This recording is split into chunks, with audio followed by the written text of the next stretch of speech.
Do you know the rules? It's Sissy's soup. Well, first of all, I'm having a terrible hair day. If Sue Lynn doesn't do something with it soon, I'm going to shave my head bald. So, the other day, I went to hear a lecture by a female sociologist. She told us that in every culture there are unwritten rules. She asked us to think about it for a while and share one or two unwritten rules from our own culture. There was a lady there from India, and she said it was rude to show the soles of your feet to anyone. Someone from Finland said people there expected to have a lot of personal space. Don't get too close. Another lady, I think from Korea, said that public displays of affection were not welcome there. No holding hands in public. When it was my turn, I had trouble coming up with something. All I could think of was, if someone gives you food to take home, always return the Tupperware. Everybody laughed. But that's true everywhere, isn't it? When I got home, I asked Bubba if he knew any of the unwritten rules from our culture. He laughed at me and he thought about it for a while and he said, well, never tell Velma Thompson anything you don't want broadcast over 4 counties. I looked at him and said, Bubba, I think that's a little bit too specific. He smiled at me and said, that may be true, but it's accurate.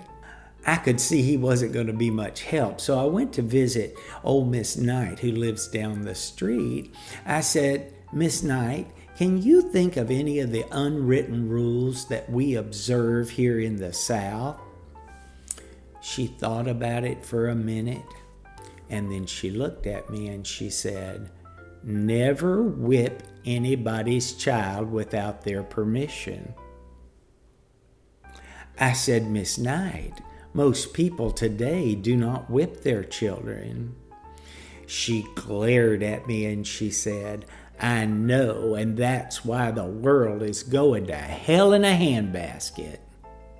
I could see I was on my own, so I thought about it and thought about it and thought about it, and I came up with 5 unwritten rules that I was brought up on. Rule number 1, act friendly to everybody, even if you don't mean it. A true Southerner can make you feel like you're his best friend and then go call the sheriff and have you thrown off his property. It's happened. Here's another example. When someone waves at you, wave back. When I was a kid, I'd get in big trouble if I didn't follow this rule. I'd come home and my mom would be waiting for me and she'd say, Miss Williams called me and said that she waved at you and you didn't wave back. Whose child are you? I think today this rule has fallen by the wayside. People don't even look at each other, so how can they tell if somebody's waving at them or not? Rule number 2, always say please and thank you and yes ma'am and no ma'am. This was a key to staying healthy and happy in my home. But it caused some tension when tourists would come down here from up north. If you don't say please and thank you to a Southerner, they are not going to respond to you very well. That should be in the guidebooks. Now, I know that yes ma'am and no ma'am is a sticky point, but I still like to hear a child say yes ma'am to her mama, if you can get them off their phones. Rule number 3, never say anything bad about one of your family members. This one can be really difficult to follow. Sort of reminds me of The Godfather. My grandma would get very upset if we told a story on one of our siblings or cousins or anybody in the family. To be honest, Grandma didn't like to hear gossip of any kind about anybody. This is still a good rule, though it doesn't make for a very interesting YouTube channel. Rule number 4, never loan money to a family member. This rule got broken a lot and with severe consequences. Let's face it, if a relative asks you for money, you might as well just give it to them. They're probably not going to pay you back anyway.